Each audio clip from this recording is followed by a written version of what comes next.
Especially after a wonderful evening. Some of us were up a little bit late, but here we are. So first of all, I would like to introduce our speakers today. We have Raphael Rubinstein and of course the artist Enrique Martínez Celaya. So just to give you a little bit of a background on both of these gentlemen, first I would like to introduce Raphael, who is a New York-based art critic, author, poet, and curator. He is also a contributing editor of Art in America and former senior editor from 1997 to 2007. Raphael is also a professor of critical studies at the University of Houston and recently co-curated Under Erasure at Pierogi Gallery with his wife,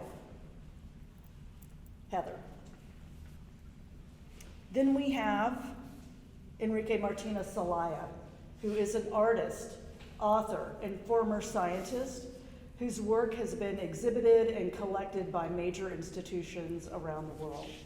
He is the author of books and papers in art, poetry, philosophy, and physics. He has created projects and exhibitions for the State Hermitage Museum in St. Petersburg, Russia, the Phillips Collection, Washington, D.C., and the Museum of Visual Art, Künste Leipzig, among many others, as well as for institutions customarily outside of the art world, including the Berliner Philharmonic, the Cathedral Church of St. John the Divine in New York, and the Dorotheenstadt Cemetery in Berlin. His work is held in over 50 public collections internationally, among them the Metropolitan Museum of Art, the Los Angeles County Museum of Art, the Whitney Museum of American Art, and the Moderna Museet in Stockholm. Martínez Celaya is the first person to hold the position of Provost Professor of the Humanities and Arts at the University of Southern California. He is also a fellow of the Los Angeles Institute for the Humanities, the first Visual Arts Fellow of the Huntington Library, Art Museum, and Botanical Gardens, and a Montgomery Fellow at Dartmouth College, where he is also a Roth Distinguished Visiting Scholar. He received his degrees from Cornell University, the University of California, Berkeley, and the University of California, Santa Barbara in physics and art. So, did we get all that? I'm going to turn it over to these distinguished gentlemen and look forward to hearing what they have to say. Thank you. Thank you.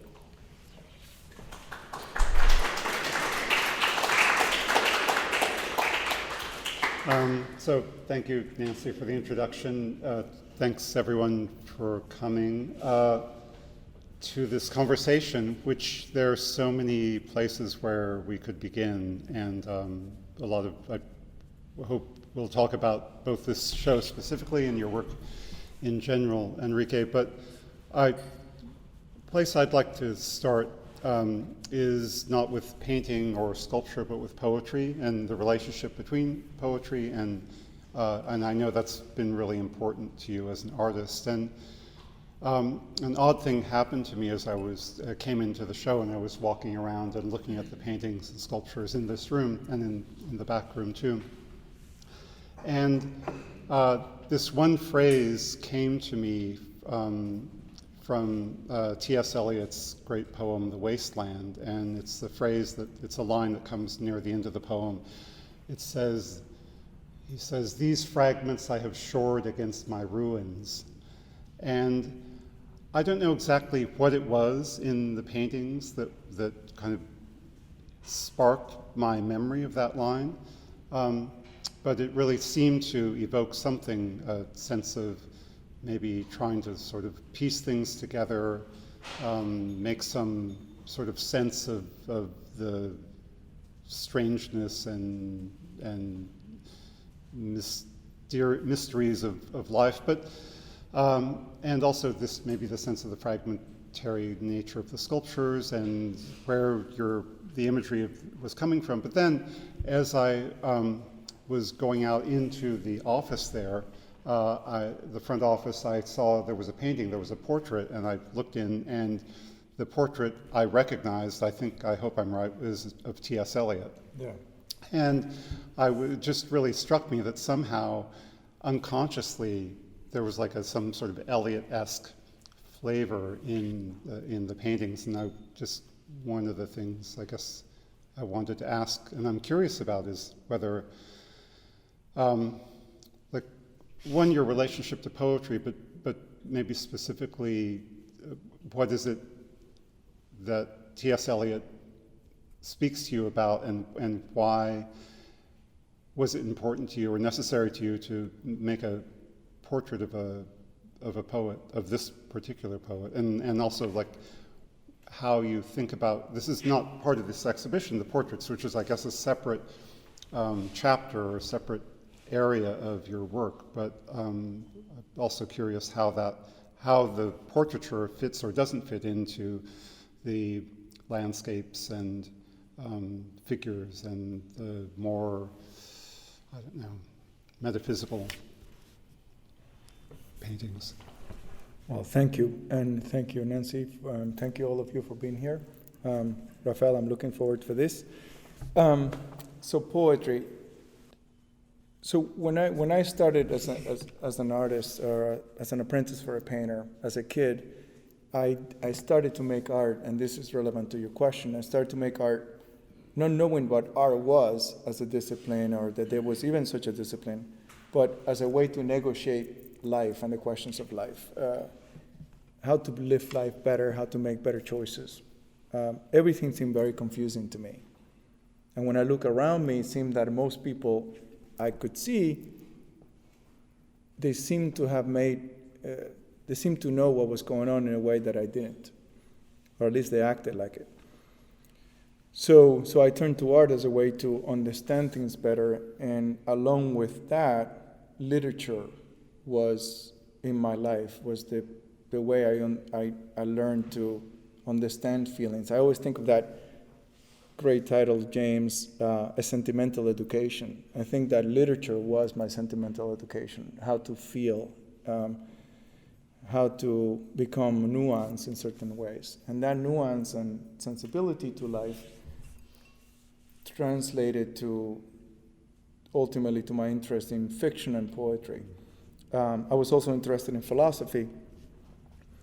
So it's a sort of roundabout way to speak about the influence of words, and fiction does not lend itself naturally to paintings. So when I was trying to understand how painting related to words, poetry was the obvious place to go, sort of that space between words that exist in poetry was very interesting and lent itself to understand painting. But unlike a lot of people that use poetry, say for example, Ansel Kiefer's use of poetry, of Paul Celan's poetry in the work, as content, poetry as content. How do you take material from something else? Or you can think of Albert Pinkham Ryder taking Victor Hugo's and put it into Toilers of the Sea or something like that. Most of the time that artists, visual artists, have used literature, have always used it for content. How do you take imagery for poetry and put it into painting? So I turn to poetry as a structure. How is it that you think of what you're doing before you even start doing it? What is the commitment of poetry? What is poetry? What does it mean to write a poem? And use that structure to make paintings. And also, poetry managed to circumnavigate a problem of modernism. One of the reasons that I have not a huge amount of interest in contemporary art is because I find that as a consequence of of the project of modernity, a lot of the connection between art and other disciplines and other ways of thinking and life itself have been eroded. While the poets, people like Marina Tsvetaeva, Mandelstam, Boris Pasternak, Czesław Milosz, Mario Benedetti, Miguel Hernandez, Federico Garcia Lorca, all these people managed to remain committed to poetry and remain committed to life and remain committed to bigger causes than that which is in the world of poetry. While the art world seems to be, whether we talked about social issues, whatever, but overall the art world is in its own satellite in a way that poetry managed to overcome this modernist problem. Well, one of the, I think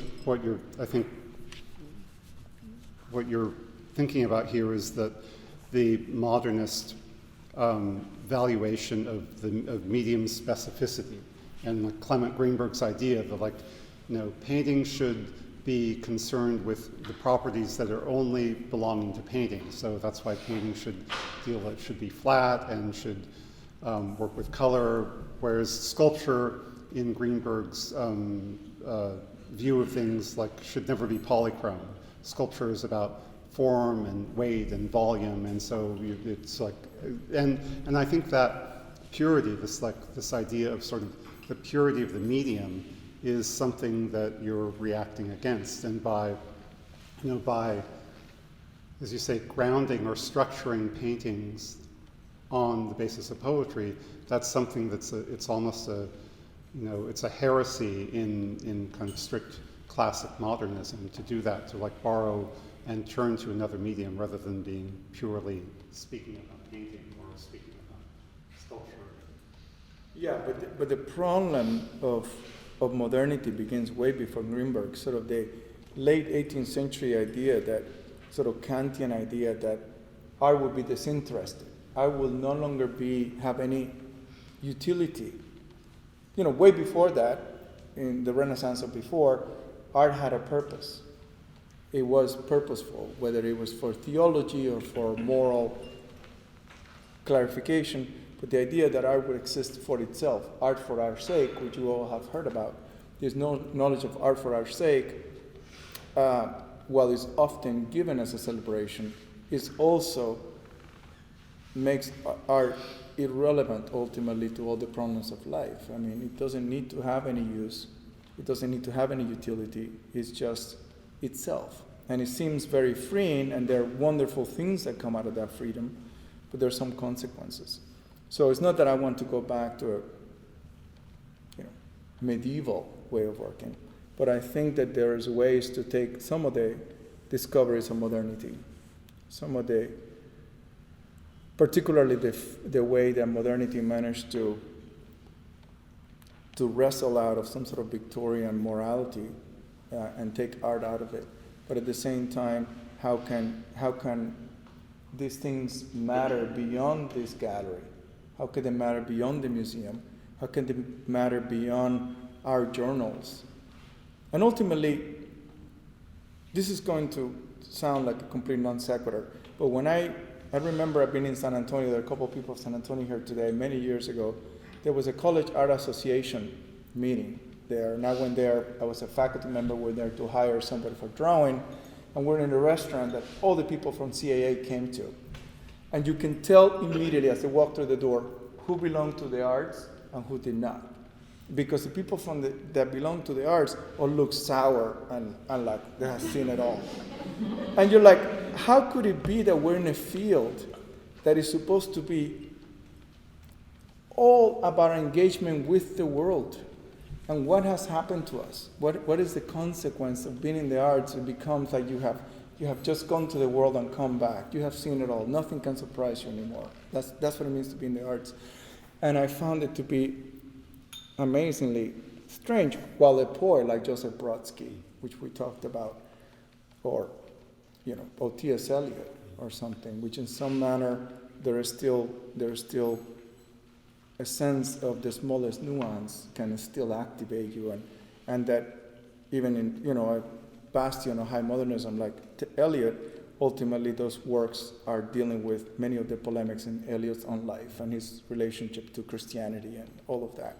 So all of that matters. It was never really, even though, he was an editor and everything else, that they didn't really, ultimately were relegated to just simply the questions of. Well, I wonder how this might relate to the questions of ego and personality, and like one of Eliot's fundamental ideas was the impersonality of the poet, and that he said famously, you must separate the man who suffers from the mind that creates, and that in some ways, like that's like in terms of your work, like I think your work is like it's recognizable. Like I mean that there's a sort of commonalities among the paintings, but it's not like you don't.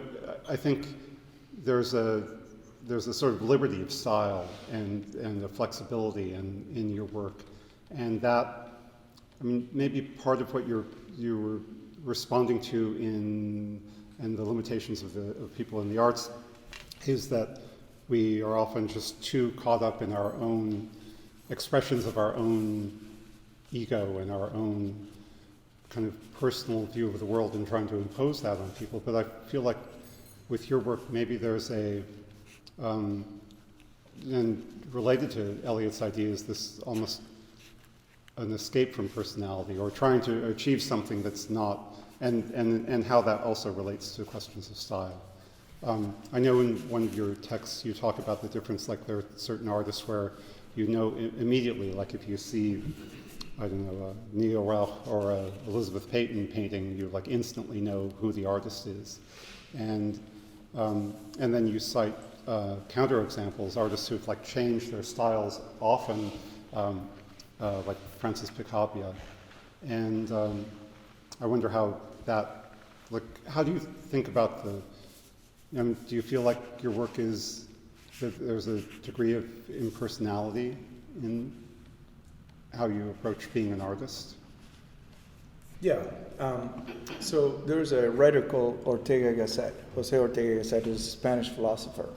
And he wrote a beautiful essay called The Dehumanization of Art, which sounds contrary to maybe the things I'm saying, but it's actually quite the opposite. His belief, which uses Velázquez as example, is that every work of art always begins with the artist as a man or woman.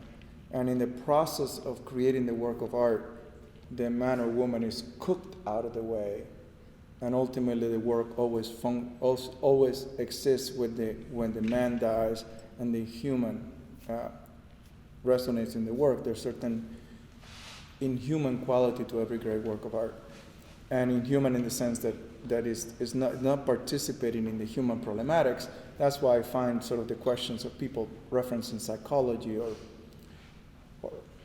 some of the problematics that we talk about in the newspaper to be ultimately not what is relevant to the intrinsic conceptual conditions of what make a work of art transcendent in some manner. So in my work, I'm not obligated to anything you see here. When people talk about my images or something like that, which is what mostly critics talk about, I find them to be just instances. So tomorrow, these images will not exist again. I'm not married or defined by any of this. In fact, I'm not defined by painting, although I'm primarily a painter. I can envision a show that will be a flower arrangement at some point. It all depends on what seems to be true and relevant at the moment. So I can imagine a life in which I end up only as a writer. So I'm struck quite often by the sort of synergy between markets and theoretical frameworks that permit the idea that the multiplication of the same image again and again and again is somehow a deep form of exploration, when in fact it's hard to imagine that being the case when you see the work. And in my work, when I finish a body of work like this, the next body of work is going to look quite different like this, because this work illuminated a bunch of holes. So I want to work next time on the holes that this work created or revealed. So in that way, it's a career built on deficits rather than on successes. So people imagine I did this, and then I did that, and then I built it on that, and built it on that. So that idea of building on successes is the way we think of growth. My idea of growth is one in which you find the holes and take those holes and make them the center of the next thing. So it's a career that is built on all the holes and all the deficits rather than on all the successes.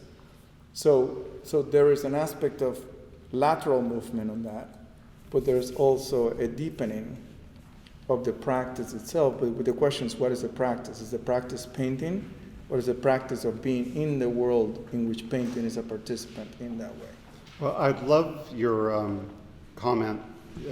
You once said that each painting, it's like you're mapping a world, and that each one of these paintings is giving us, like, there's one location in that world, and that there's a sense of the infinitude of this world, and in some ways that explains the differences from painting to painting or sculpture to sculpture. Like, as you're discovering that kind of that, it's obviously an interior world, but this idea that each one of these works is going to give us another little glimpse or large glimpse of that moment in that place. And I just thought that was a really beautiful notion of like how that, and I think some artists do that. Like I think about Philip Guston, who in the last 10 years of his life said it was, he said it was like I became a movie director, and there was just this infinite number of things that paintings I could make, because he had all these sort of components that just were almost the paintings were making themselves. So I really think that I love the idea that these are, even though they're not cartographic, they are somehow maps. Yeah, so I'm glad that you bring this up. So there's an idea in mathematics called conformal mapping. In conformal mapping in mathematics, for example, if you get a sphere that have an electric charge, and that's a very difficult problem to solve in mathematics, you map it to a space in which is flat, which is really easy to resolve. You create an equation that take all of this, map it to a flat space, resolve the equations in a flat space, and bring it back to a sphere space. So that allows physicists to take very complicated body problems and simplify it, solve the equations very simple, and bring it back. So I think that if you think of this idea of mapping the world as, our world is very complicated, seems to me. All the nuances of time and regrets and living and present and future and being and moral compass, ethics. But you can map it to a space in which it is a simpler world. So if you notice the name of these paintings, if you don't mind taking this list. So this is called The Long Water, The Turning, The Companion, The Mariner, The Quarrel with Time. That in there, the specificity of that first article is critical in that mapping. So my works all have that point. So these are specific instances in the mapping of a larger world. And that is a very important part of that aspect of mapping. And the specificity, I mean, yeah, right. If that painting, like for instance, this one, The Mariner, was called A Mariner, or that was a turning, that would be really very different. And it's that there's one. This is the only, like, what does the definite article tell us? The use of like the rather than a. It tells us that this is something that maybe we're already familiar with, or this is like very specific. And I saw somewhere in a statement or interview you talk about how it's much easier to do this or different to do it in English than in Spanish, because in Spanish you have the question of gender with the article, and in English it completely avoids that. And I just also think, again, like how in some ways you're using language with the title becomes part of the content of the work and part of the structure of the work. And that you're obviously paying a lot of attention to the use of language. I was struck when you were mentioning like a lot of the poets that you read and are inspired by, a lot of them like Milosz, who was Polish, or Russian poets, or Paul Celan, the German-Romanian poet.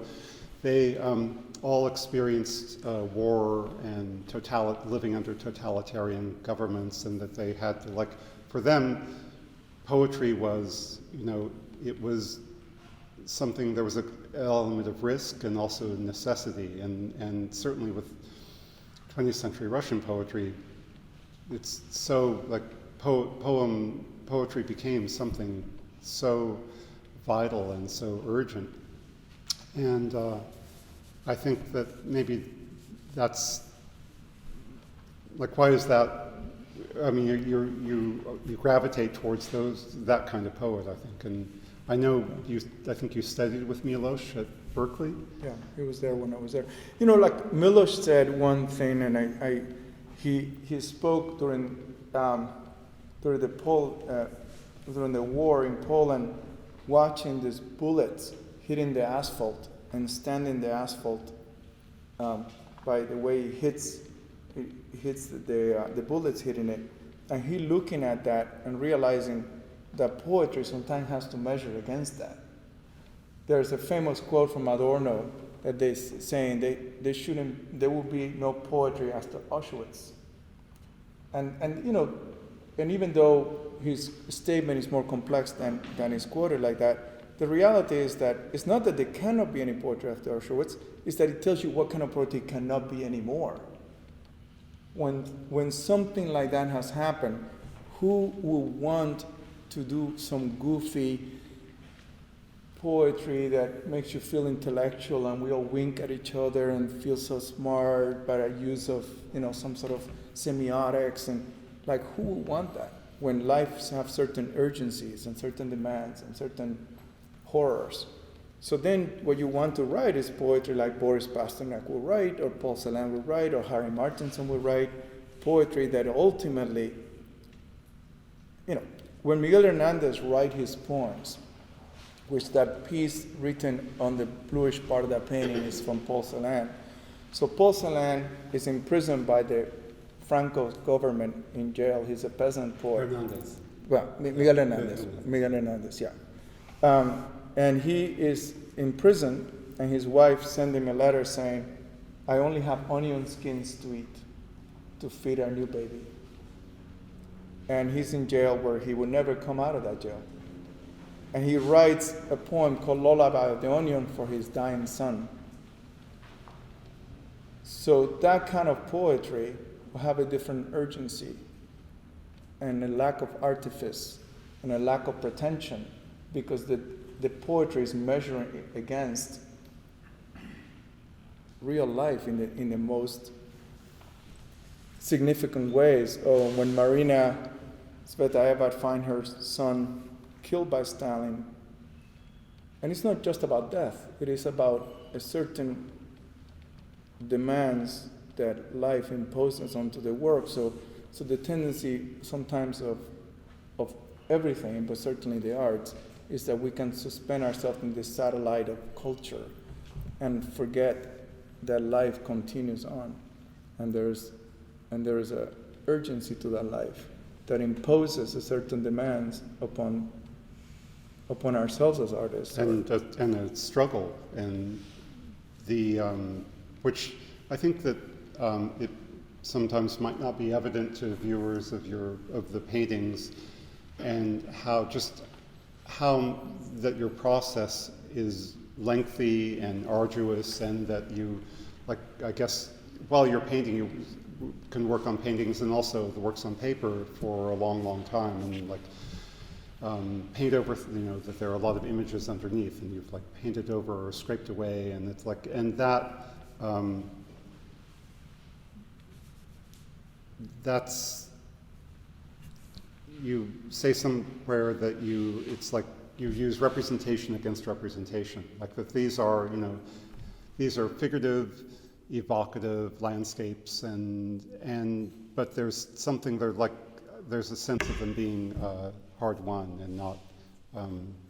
And have you always, has your process always been slow and full of questions, and is that always the case, I guess? It has always been the case. I mean, if I was better or more,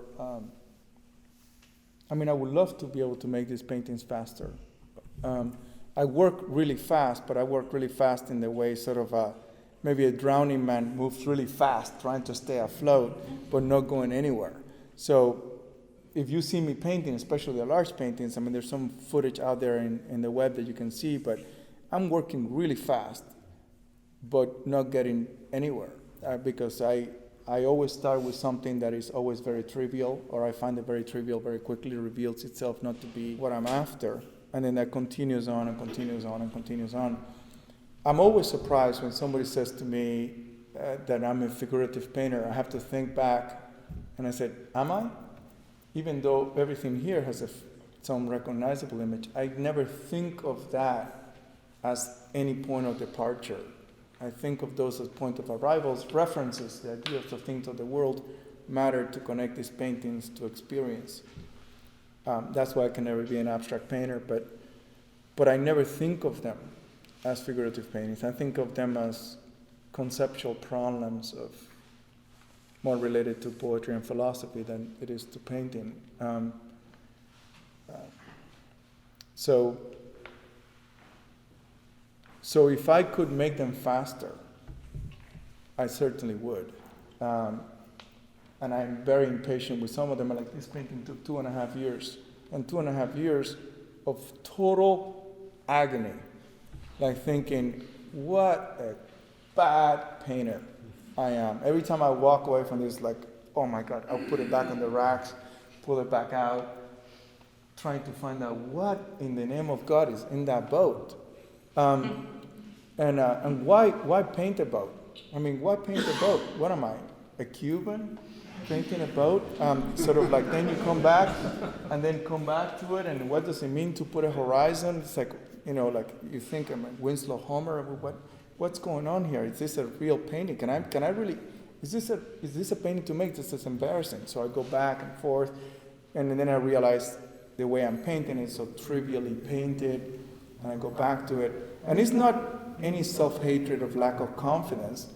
Is that the very act of painting reveals to you all your limitations in some manner, and many times. I keep in my studios this phrase, keep your action faithful, as a reminder that many times in the process of doing this painting, I would love to tie it up with a bow. I would like to just come up with a solution really easy, and I get tempted because I have made some paintings with boats and seas before, so I will say, what if I do this that everybody liked? Which is tempting, right? So, and then come back and maybe I spray it afterwards with some spray water. Maybe I would dress it up like it was a big discovery. Maybe I just do something really charming and cute on this, and something clever, something that guarantees that you will think that I was smart if I put that in there. Those are all temptations through the process of 2.5 years. All the things that go through the artist's mind, like artists and writers are just filled with self-doubt, or at least the only ones who are worth paying attention to have that struggle and that self-doubt. And it's like I guess this is the kind of painting that you need to make, the kind of painting that's going to cause you agony and questioning. And but how do you know? So you worked on this painting for 2.5 years. How did you decide and come to the conclusion that it was finished, or that you couldn't do anything more to it? I think the best sort of structure of explanation that I can think of is sort of Martin Heidegger's idea that somehow, like, truth is unconcealed, which is not, whenever you type unconcealed, in where it always tries to correct it because it doesn't like it. But unconcealed, the idea that somehow something is revealed in the work that insists itself upon its truth, independent of you, a certain autonomy different from you, that's when you know the painting got there. It's no longer my painting. So when I look at this painting, I could talk about it as if it wasn't mine, both the good and the bad of it. And that gaining of autonomy and revelation of some truth that to me speaks and is connected to something larger. And this very way of talking about painting, for those of you who are very involved with the art world, you realize that notions of truth or ontology as opposed to storytelling or social justice are not really what people hear about these days, but I still think that the judgment of great paintings, of great work of art, always hovers around that. And if you have any doubt about it, all you have to look is at a Goya painting of the Napoleonic Wars to realize how pretty much irrelevant all the other stories become, even though you can add them to the paintings. What makes a painting by Goya stand today, like shooting on May the 3rd, is not what Napoleon did in Spain, is what those paintings talk about the human condition and truth. In some ways, there's something, I think, in your work that goes against the current of a lot of art of the last 30 years. I think you're not, these are not about the demystification of the work of art. They're not expressing skepticism or some sort of postmodernist deconstruction of the idea of a work of art or commenting upon its own kind of role in the institution, in the white cube. And I think you take a lot of those things just for granted rather than problematizing them. And may I interrupt you sure, for a second? Absolutely. I don't think I take them for granted. I think that is equivalent to the notion of a meaningless life. So life is meaningless in some manner. Well, intrinsically meaningless. And you create meaning within the swamp of meaninglessness. Right? So there's not an inherent meaning on things you created. And I think I'm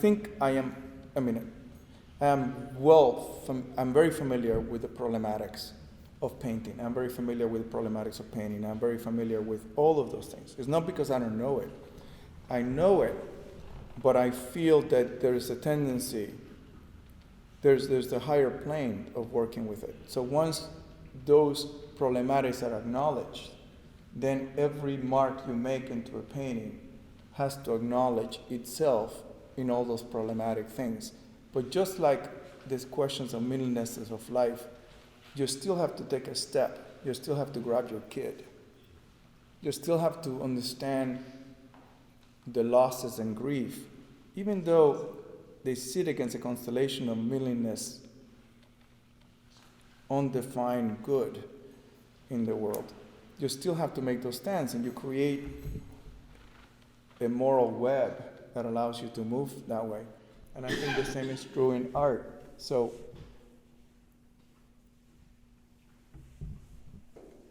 I think in physics, for instance, there's a lot of people making little experiments that were very important, say the Millikan experiment, to figure out the charge of an electron. So that's a great experiment. You find that charge of an electron, but it's very different than create the theory of relativity that incorporates all those discoveries into it. And I think a lot of people in the art world are really caught up with this little kind of discoveries, and then they keep mining this little tiny thing, which makes me think of Einstein's idea that I have no patience for scientists who drill where drilling is easy. And, it's like, yeah, we know all these problems. The interesting thing is, how do you create a painting after you know all the problems of painting? So in 1929, Nikolai Tarabukian said, painting is over after looking at Malevich painting. 1929, where are we today? So in all those years, painting have been sort of supposedly dead. So you can pretend that it's not really there, the painting is not there at all, or you can say, guess what? All these problems are a minefield. Making a painting is a minefield. For many reasons, historical and intellectual minefield, and you can still make a painting. It's similar to what you quoted Adorno saying, poetry is impossible after Auschwitz, and as you rightly said, he was not saying that one cannot write poetry, but that there are certain kinds of poetry you can't write, and that's just what you're saying. Like the death of painting, we have to understand not as that no more paintings are going to be made, but that the way in which there are more interesting or less interesting or more vital necessary paintings, and those are the paintings that do take into account that death, but find ways, the afterlife, I guess, of painting, which and somehow it still is such a viable medium, and to my and many other people's amazement, it still seems as rich and necessary to culture as it ever has, even though it often is the subject of distortions and speculations and. But I think it's not that it is relevant to culture, because there's a lot of bad painting out there that is irrelevant to culture ultimately. Is that some paintings are still relevant to culture. I mean, I think that this is the controversial sort of statement to make, just to make sure that we don't go easy into the night here. I mean, I think most of the paintings that I see recently that supposedly are based on social justice have forgot all the lessons of painting for the last 100 years. They're like illustrations with some sort of little story behind that makes us feel good that I can read in the New York Times if I want to. And supposedly that is really cutting-edge painting. I think is totally trivial as an idea. It's kind of like if you become a philosopher and you decide to sort of write some superficial thing that have forgotten that philosophy has ongoing for 5,000 years, and you say, well, I'm going to pretend that doesn't exist, and I'm going to talk about a story that seemed to be really important to my cat. I think. Well, I think it's not just painting that suffers from that temptation. I think it's all the different mediums of contemporary art, and I think one of the causes of that is that in MFA programs, artists have been trained to make work, to present their work with an interpretation and as a nice package, and they'll tell you these are the reasons I use these materials, and these are the references I'm making, either art, historical or political, or this is about a question of identity, or this is about something, and that that in some ways that leaves no space or room for the viewer, for the critic to offer, to find something on his or her own to interpret it themselves. And as a viewer, as a critic, that's something I find really frustrating. And I mean that, and I think that you are an incredibly articulate and prolific artist when it comes to writing and making statements about your work, but I feel that you never impose readings on the viewer. This is in some ways your when you talk about your work or you write, it's kind of oblique and tangential and you it seems like you purposely avoid telling us what the paintings are about. And in one place you even say, I think I quote that in the text I wrote for the show, you say your paintings are really not about, or you don't know what they are about. Maybe they're not about anything, and you ask the question we don't ask what a religious experience is about. It just is. And I think, but I feel like that is, that attitude, your attitude is in contradiction and against the tendency to make works and frame them and present them with every last nuance and reference spelled out. And here you are willing to leave us in mysteries and what Keats called negative capability. I mean, part of that is to make sure that the paintings remain true in some manner. That I don't know if this group, but a lot of the time when people ask me, what people want to know about the painting is the story. And if I manage to weave a story here that also ties up to some question of identity and migration I left as a kid, and tie it up to some political framework, everybody feels good, everybody gets it, everybody winks at each other, we all think amazing, oh, that guy really knows his stuff. And it's such a trivial exercise. Like, I can write the story and let you imagine a better painting than this one. So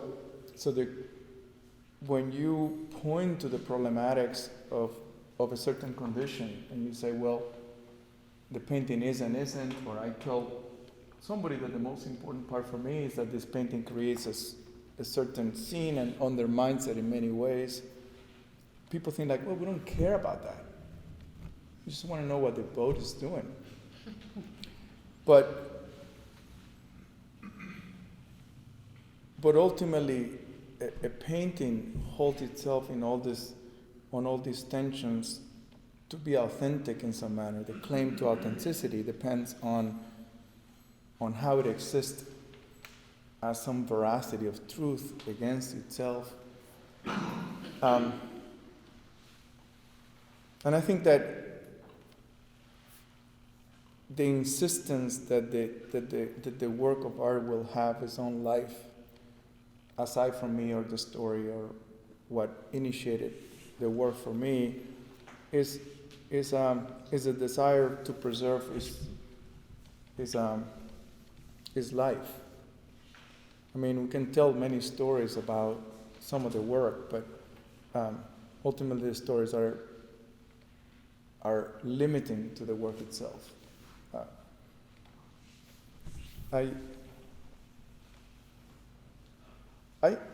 And this is a bigger question, maybe not exactly what you're saying, but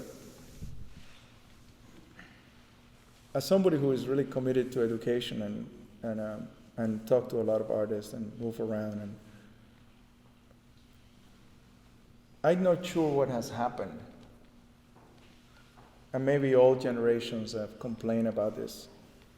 But there's no doubt, like Habermas talks about, that this project of modernity have taken us to a place in which the concerns of culture are not only irrelevant for the most part to anything alive, but that also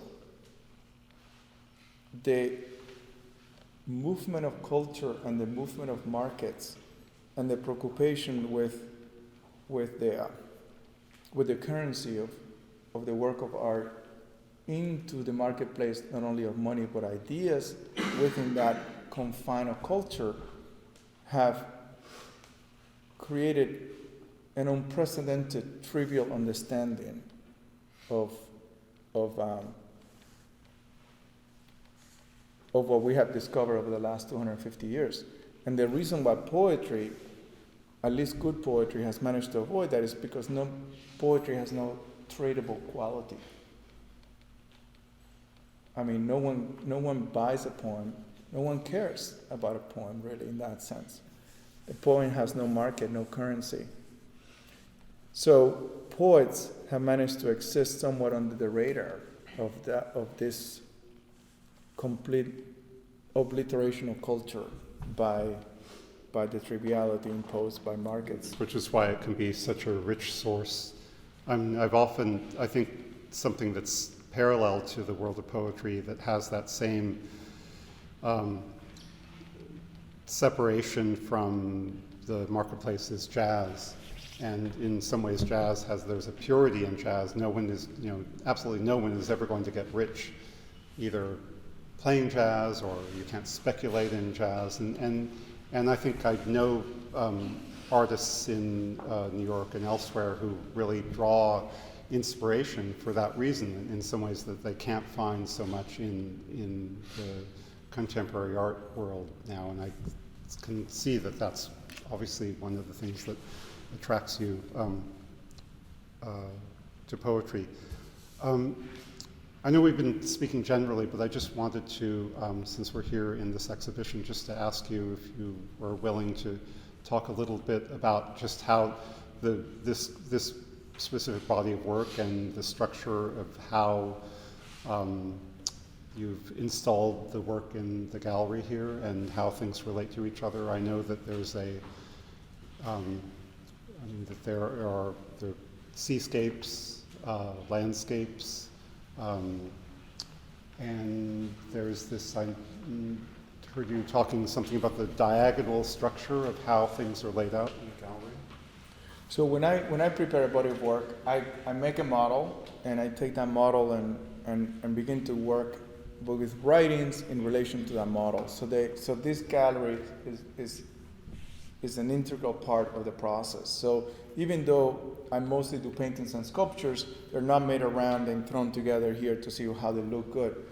I sort of try to imagine what's happening with the movements of you through here. I look at pictures of other exhibitions.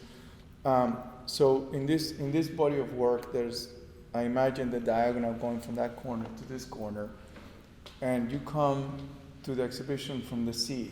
So every painting from this side belongs to the sea. It's not accidental that this guy is there because he doesn't belong to the sea. So he has this sea monster that grows out of him, a certain relationship of comfort and discomfort growing up the sea monster. So you can imagine all of this as an outgrowth of that. So you come through the sea, and then if you look at this diagonal, that painting is the shore. You see how there's sea and land in it, which is none of the other paintings on this side has. On the other side of that is the land, and then here's a little chunk of the sea, and here's the sandcastle, which belongs to the shore. So also, if you look at these paintings from different sides, the little piece of the sea made out of tartan straw repeats itself or echoes against that painting. The aspect of the sandcastle and triumphant movements up of that echoes on the flowers is there, and then the yellows of these two repeat onto themselves, the aspect of glow here and there. And as you move around, you'll see this continuous repetition of movements. So this swallow here over the dark sea comes back here as a point. So this is called the long water, big expanse of space. From here, this is a place of arrival into the work. So this body of work that comes from the writings, the title of the show, The Sword of the Road, is an opposition between the road of path, of journey, of going or coming and going, implies some movement and some choice. I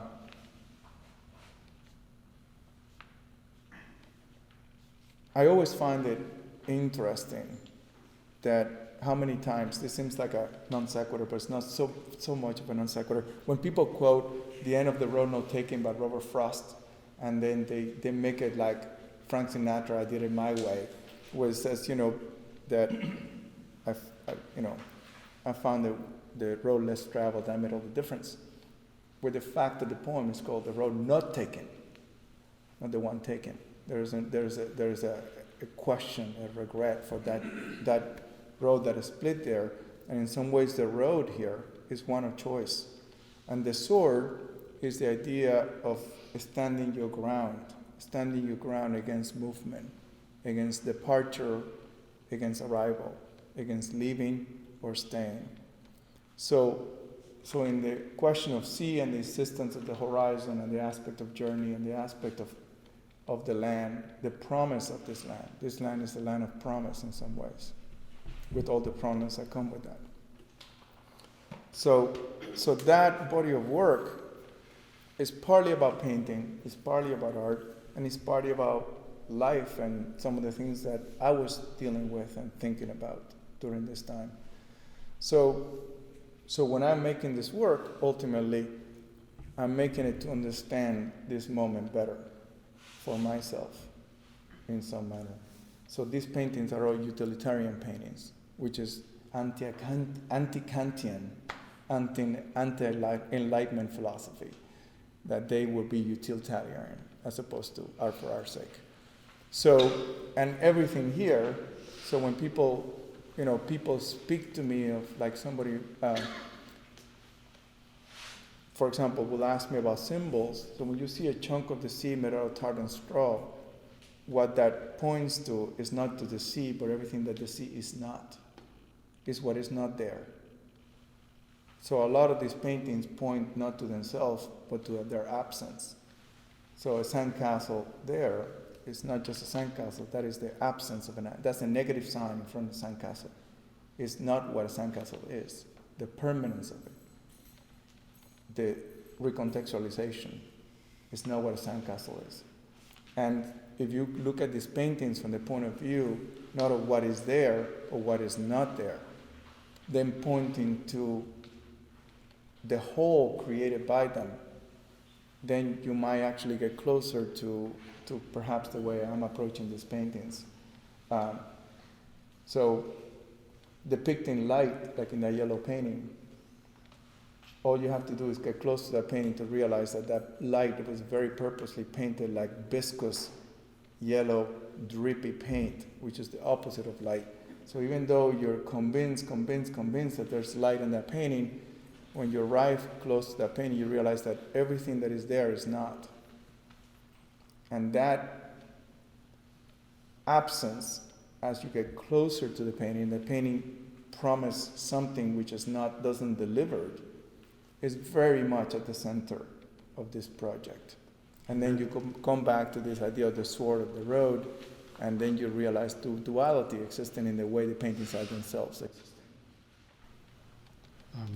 Well, I have so many questions, and I was just thinking one of the things as you approach that painting, you find a word written in the middle of the painting. And a word, I guess in Spanish, hechicera, and which I had to look up, and I think it means sorceress. Sorceress. And so that's like another, then that sets one off in all these other directions or raises all these other questions. And I think, like, for me, that's the kind of art that I really, feel that is most interesting, is the one where each one question leads, leads to another question and another question. There's this endless chain of them. And speaking about questions, I thought maybe we could open things up to see if anyone has any questions for Enrique, or any comments about anything we said or about the show. Yeah. I hope I understood you correctly. At one point you said the image only starts with something that you think is trivial, but it reveals itself not to be trivial. Is that the inception of the painting? Yeah, it's sort of right, but the thing is, everything we think is sort of trivial. I always think, or maybe that's just me, maybe everything I think is trivial. I think that when I was at Skowhegan, Allen Ginsberg was there, the American poet, and he had this line that I never heard anything so, even though we got along very well, something that I thought was just so bad thinking. He said, in art, the first idea is always good. In everything else, the second one is. And I thought, either he's operating at a Leonardo level, or, I find that my 27th idea begins to get closer to something worth keeping. I find that almost everything that I think is really poignant reveals itself to be quite trivial after some examination. So I start with something that is genuine, comes from my writings, and then I start there and it goes back to the writing. But it takes a lot of uncovering and removing masks and going deeper and seeing consequences of things to get to something that can withstand the test of time, and particularly the test of my own need for something to remain viable tomorrow. I think it's easy to impress oneself at the moment with something, particularly you have 2 drinks. But but that tomorrow will remain true and viable is a different story. The other thing is that pressure of history, in the sense that when dealing with graduate students, a lot of the time where history of art begins 30 years ago, it's sort of easy to be impressed with whatever you do when you don't have a lot of things to contend with. But when you have a repertoire of amazing paintings and amazing artists and amazing thinkers and amazing poets in your head, it's hard to be impressed with anything you do. It's hard to have any idea that you put forward survive the pressure of that. So, who backs away from a painting and said, I think Velázquez couldn't have done it better. Who could possibly say that? And you say, well, if Velázquez would have made a much better painting than this one, what the hell am I doing it? Then it's a question of arbitrage. Well, Velázquez is dead, I'm alive, so if I can just push this over, no one will know because Velázquez is not around. But arbitrage does not work in art, even though people want it to, So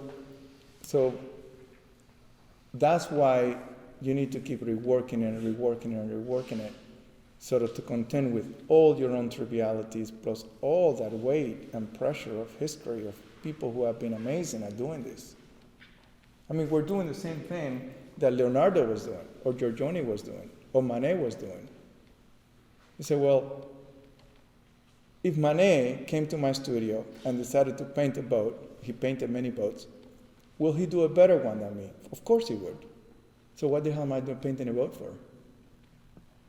So I think this is part of what makes people like Richard Serra famously walked into the Velázquez room at the Prado and said, I can never be a painter.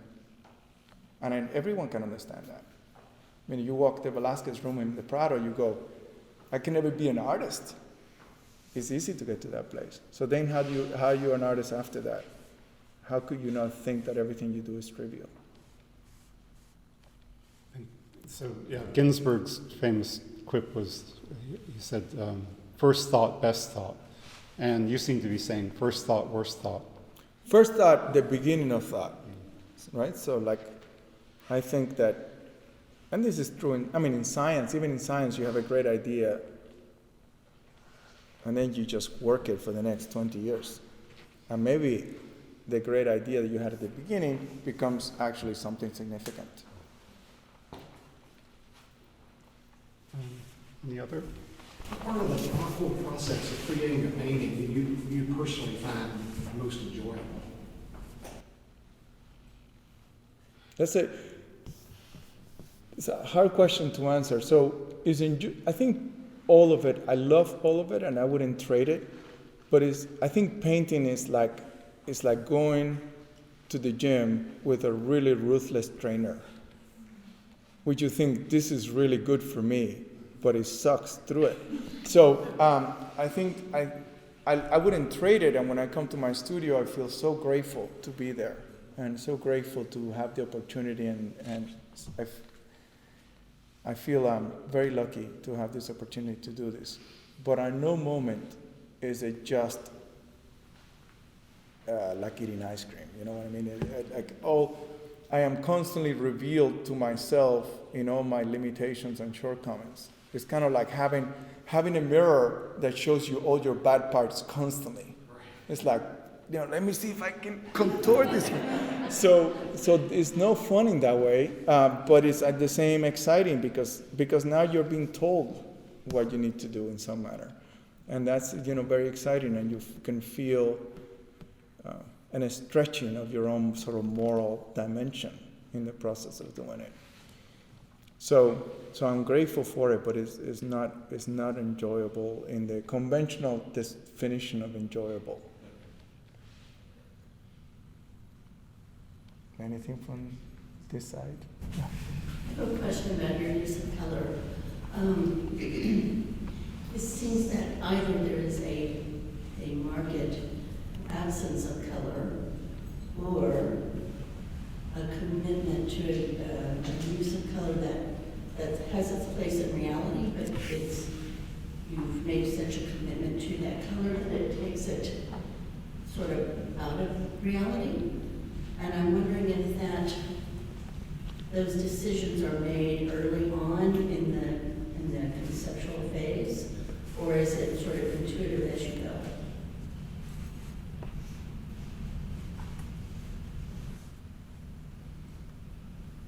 Yeah, I'm not sure what my relationship to color is. I mean, I use some things, like I have a very organized studio. I set my painting table. I don't let my assistants touch it, and it's very disorganized. So I like this idea that Matisse said, that, you know, you go looking for, say, Prussian blue, and it's so messy, my painting table, that in the process, some alizarin crimson calls my attention. And I go, oh, what is this color doing here? Maybe alizarin crimson. You know, my approach to color depends on accidents. My approach to painting depends on accidents. I think the linearity of our thought, the imposition of our history into what we're going to do next is so strong that even if you try to be wacky, your wackiness is always confined by what you have done before. So I depend on accidents occurring all the time in the process of painting. I use my paints liquid because it creates a lot more accidents. I use large sumi brushes as opposed to regular old painting brushes. And my relationship to color, say in that yellow painting there, that yellow grew out of the painting. The painting wasn't that yellow, and it became more and more yellow as it became there. Now, when I look at it now, not all I see, but one of the things I see in that painting is the strong resemblance between the pink and brighter skies and my skies in that painting. And I can't decide what I think of that. But color, like, you know, in this painting, color was a very purposeful choice, because I wanted you to know that sea was black, as opposed to this sea. This sea, you may think is dark, but you know it's in the night. So that sea may be just the Caribbean Sea, but that sea is a black sea. And like the black roses in the... Right, like the black roses there, sort of very, very, very purposefully a color. But, you know, my paintings are very simple and sort of centrally composed for the most part. And so all the things that people usually describe about color, about paintings as positive qualities, I think I don't like. Like, I don't like dynamic paintings. I like them static. I like the compositions obvious. I like the color seemingly predictable. So anything that requires arrangement or thought or cleverness or intelligence or knowledge, I would like to take it out of the paintings and see what's left. I have a question, a slight observation for a question. So there feels a palpable presence of matter in the paintings, and it's painted, and you're also a sculptor. And I'm sort of curious in relationship to the dance between painting and the dance between making sculpture, and how you navigate that, because the borders of the painting feel very they're very much like, this is artifice. This is not the bird in the sky by the sea. This is the naked canvas, and it's not real. It's betwixt dream and reality. So I'm curious as to your relationship to how you go about making paintings, and then how you go about making sculpture, and then one little for some reason this memory comes to mind. I was in a show in London. I was visiting a show in London at the Royal Academy. It was Courbet and Mallarmé. And I remember as a student kind of going, well, I feel like I'm schizophrenic here, you know, like I'm sort of all over the place. And then I remember really looking at this Courbet painting, and then looking at the brushstrokes of this Courbet painting, and looking down aisle to the Mother World, and it was like, they're the same painting. painting at the same time captured in a different era. So, you talk a lot about history and art history and obviously poetry and how that sort of legacy comes to your practice. But I'm also interested in how the matter of paint and then the matter of objects, your relationship to what makes you do a painting versus a sculpture. Yeah, I mean, at a fundamental sort of philosophical level, a painting is an equilibrium between presence, reference, and distance. So, I mean, anything beyond that is icing on the cake sort of thing, but that's what a painting is. So and that, in the greatest paintings, that equilibrium is always unstable. It reached an equilibrium that any movement this way or that way knocks it over from equilibrium. A painting that is very, very stable in its equilibrium is always trivial and forgettable. So the matter in painting is always in opposition to the reference. The objecthood of painting is always opposition to the reference. So that tension between presence, as a minimalist painting may be, and reference, as a, say, Trompe l'oeil painting may be, how they situate with themselves is always very interesting. Distance, of course, your distance from it. A painting on the floor is no longer a painting. So what happens is here that I'm constantly creating an image, and everything in the painting is telling you that this is not an image. It's the edges, as you correctly said, it's the drips, which function quite different than maybe for an abstract expressionist will think, is the chunkiness of it, is the fact that they're painting with translucent layers of paint that is very abrupt and opposes the image. So the image is always in this contrarian relationship to the matter, and not just the matter, but the way it's painted. So they exist in this equilibrium, and the reason I'm doing this is not to be cute. The reason I'm doing this is to try to see if I can make an authentic painting. So a painting that pretends to exist outside of its objecthood and presence is always denying its own essence, essentially its own birth, to speak somewhat trivially. And a painting that is really affirming just its objecthood, as sort of Michael Fried might talk about, is leaving out all the power of reference that poetry and the world offered. So as you bring them both to the middle, not to the middle, to some equilibrium somewhere, which depends on what the painting looks like, the scale of it changes. That's why I'm always amazed when people can take the same painting and scale it up, and then people tell me, oh, this is really a smart painting. I'm like, laugh at it, because I just think you can't do that with painting. You can't scale things up. So sculpture bumps against painting in the sense that sculpture is, has a much more presence and exists in your space, and there's no distance in sculpture as it is in painting. So distance is collapsed. So in some ways, a sculpture teaches you how to look at paintings, and painting how to look at sculpture in some manner.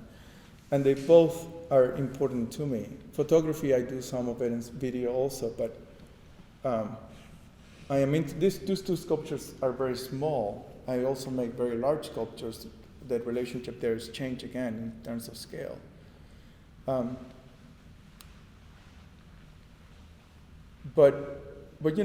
So this is why I would describe my project as a conceptual project, and not conceptual in sort of looking at work from the 60s on, but conceptual in the sense of the fundamental definition of the idea of concepts as the underlying philosophical way of looking at painting, structurally, what painting really is and what it points to, as opposed to painting as vessel.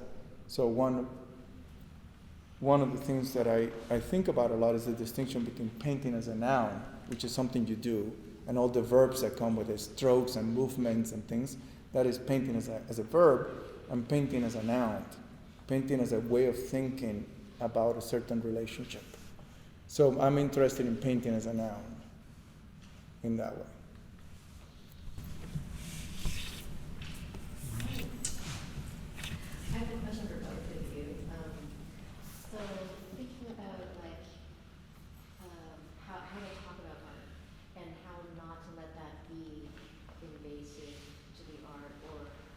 trivializing or reductive. What could you suggest an approach to do that? Well, I think one thing to really keep in mind is that there's no absolute meaning, and there's no authoritative, definitive meaning and content for a work of art, the interpretation, and that's partly because this is a cliche, but like every individual comes to the work of art with their own attitude and history and motives, and an artist is going to look at another painter is going to look at a painting very differently from a non-painter, and which is, that's sometimes, there are good things and bad things about that, and but I think it's, we would like to think, well, the artist knows the secret. If we can just get the artist to tell us what this work is about and what its real meaning is, and that, hopefully what happens in works of art is partly what the artist intends, but hopefully all these things are going to happen that the artist just has either certainly didn't plan or maybe is not even conscious of and aware of. So I think what this means is that every, meaning is really always up for grabs, and there's nothing definitive about it. And I think that just coming back to just sort of where we began, to poetry, and I often think about how the difference between art criticism and poetry in response to works of art, and there are lots of poems about works of art, and I think that when an art historian, an art critic is writing about a work of art, they sort of imagine the work in a kind of perfect vacuum, as if and the person looking at the work and analyzing the work is not a specific individual, but it's just someone who's extremely attentive and informed and describing, a Motherwell painting, for instance. And with poetry, poems about works of art, they are much more specific and much more about the experience of the work of art. And I think that, when you're in a gallery or a museum and you're looking at a painting, even a great painting, half of your mind at least is thinking about completely different things, like what you're going to have for lunch, or did you put enough money into the parking meter, or who's that attractive person who just came into the gallery? And all of those things are part of the experience of art. We never purely experience a work of art. And I think that poetry has the capacity to reflect the experience rather than some idealized version of the work of art. And I think that's a good lesson to just to remind us that there is it's a kind of wilderness of interpretation. I guess I kind of feel like in writing about my own art, I wonder, is that a valid approach to take? Someone said to me that maybe that I should just talk about the difficulties of writing about painting, which I almost feel like painting is better when you can't talk about it. Well, you can talk, there's the last line of the Tractatus by Wittgenstein. It says, that which you cannot speak about, you must be silent about. But that does not mean you cannot say a lot of things. That's the last line of a book that is a couple hundred pages long. So there are things you can say and things you cannot say. So I gave a walkthrough to the gallery here that lasted an hour and a half, and I told them a lot of things about these paintings, but I didn't say anything about them. So if you guys remember, I spoke many things, but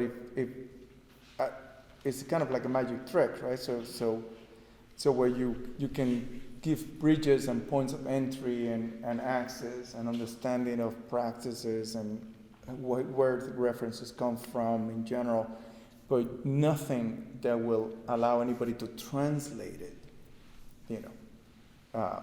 And so you can say, and in fact, I do not believe, I never have believed the idea of the artist that is not articulate. I think it's a big myth. I think that if you know what you're doing, you can talk about it. There's a curator called Gary Garrels. And Gary Garrels and I got into a massive argument in Denver, arguing about whether Gerhard Richter knew what he was doing or not. Gary said, well, artists don't know what they're doing. And I said, well, some don't. I think Richter knows what he's doing. And that ensued for a battle for like half an hour. But I think the fact that you cannot say some things about the work of art, partly because you don't want to, partly because you don't have access, partly you think you'll be deceiving because the precision that you pretend to have with words doesn't really exist, does not mean that you cannot say a lot of things. And you can say, I mean, one of the things about Richter is that, you know, his collected writings and interviews is a 500-page long book. It's longer than yours. And, but he contradicts himself. It's like Richter will explain his work and say what he's trying to do at one point, and then like 10 years later, he'll say something that's in complete contradiction to what he said before. And that Which is very elegant, because I think what all the time in politics we hear, so-and-so changed their mind. If you are not growing, and you're not learning, and you're not changing your mind, then you're just a total fool. I mean, the world changes and teaches you new lessons. So, I mean, I hope that tomorrow I will say something very different than what I'm saying today. Probably not, because we're mostly trivial in our sense of understanding. But I think change, like as you paint more, as you discover more, as you realize some of your own failures and shortcomings, you will say something different. But I do think that it's important to articulate and try to write down what you're doing and why you're doing it. And that you don't need to worry about what you keep aside or what you don't tell, because as long as you obligate yourself not to say anything that you don't know, then you will be able to say everything that you want. There will be always so many things you don't know about the work you're making. And just don't say anything about that. And say everything about what you know. And do your best and be able to articulate as clearly as possible what you do know about it. And that will take care of itself.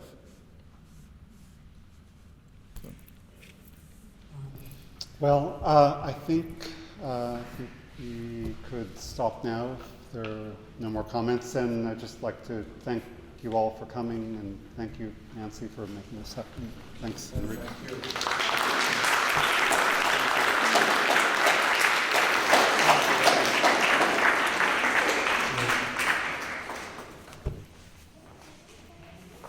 Thank you all for coming. I don't know about you, but this is the conversation that I've always wanted to hear at an artist talk. It was fantastic. Thank you.